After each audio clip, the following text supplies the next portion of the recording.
परीक्षित के चरणों में गिर करके कहा कलयुग कि बाबा एक मेरे जीवन में सद्गुण है, क्या है?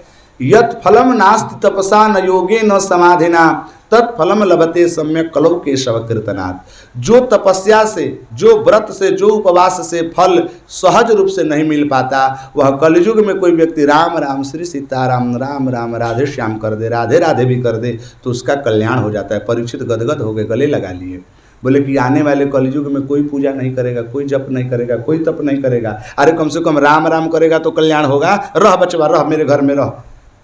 तब कहाँ रहूँ भैया, कमरा खोलिए। परीक्षित ने कहा कोई बात नहीं। अभ्यर्थितस्तदा तस्मै स्थानानि कलये ददौ द्यूतम पानम स्त्रिय सोना यत्रा धर्म चतुर्थकम। जहाँ पर हिंसा हो रही हो, मुर्गा मछली काटे जा रहे हो, गर्दन उड़ाई जा रही हो, वहीं पर तुम रह जाना। जहाँ पर दारू शराब पिए जा रहे हो, शराबियों के साथ रह जाना।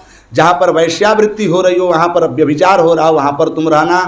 और जहाँ पर हिंसा आदि हो रहा हो, वहाँ पर तुम रहना। इन 4 जगहों पर परीक्षित ने स्थान दिया। कलयुग ने कहा कि एक बढ़िया जगह दीजिए थोड़ा रहने के लिए।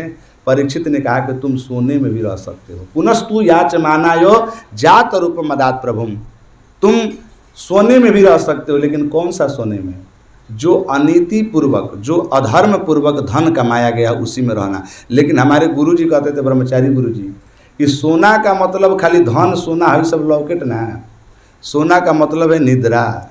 जिनके घर में 8 बजे 9 बजे तक व्यक्ति सो रहे हैं, समझ लीजिए कि उनके घर में साक्षात कलयुग का वास है। समझ रहे हैं? तो भैया 8 बजे तक नहीं सोना है। कितने बजे जग जाना है? 4 बजे तक कोई नहीं जग पाएगा, लेकिन कम से कम 5-6 बजे तक तो जग जाएं।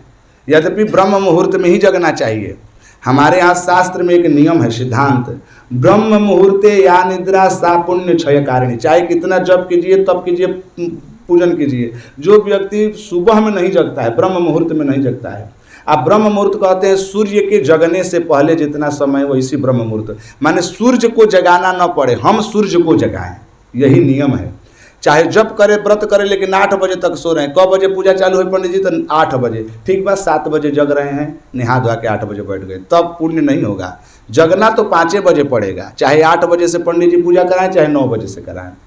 तो स्वर्ण में उनका वास हुआ। परीक्षित उसी समय कलयुग परीक्षित के मुकुट पर बैठ गया। मुकुट पर बैठते ही परीक्षित को प्यास लगा। समीक ऋषि के आश्रम में गए। समीक ऋषि ध्यान में बैठे थे। परीक्षित ने कहा पानी पिला दो। परीक्षित को लगा कि ध्यान कर रहे हैं, ये नाटक कर रहे हैं। मरा हुआ सर्प उनके गले में डाल दिया। पता लग गया समीक ऋषि के पुत्र श्रृंगी ऋषि को कौशिकी के नदी में स्नान कर रहे थे। कौशिक के आपस्पर्श जल स्पर्श वाग वज्रम विसर्जः। कौशिकी नदी के जल उठा करके श्राप दे दिया, अरे दुष्ट, अरे कुलांगार, सप्तमो तक्षके सप्तमे हनि, तक्षकः सप्तमे हनि इति लंघित मर्यादा तक्षकः सप्तमे हनि। जा, आज मैं तुझे श्राप देता हूं कि जिस सर्प से मेरे पिता का अपमान किया है, यही सर्प तक्षक नाग 7वें दिन तेरी मृत्यु का कारण बनेगा, धंसेगा और तुम मरोगे। जब परीक्षित को पता लगा, गंगा के सब घर द्वार छोड़ करके गंगा के किनारे पहुंच गया कि अब मेरी मृत्यु होने वाली है, अब मुझे संसारियों से कोई मतलब नहीं, अब परमात्मा से मतलब है। कोई मुझे परमात्मा की कथा सुनाने वाले मिल जाए, कोई ऐसा संत मिल जाए जो मुझे यह बता दे कि मरने वाले व्यक्ति को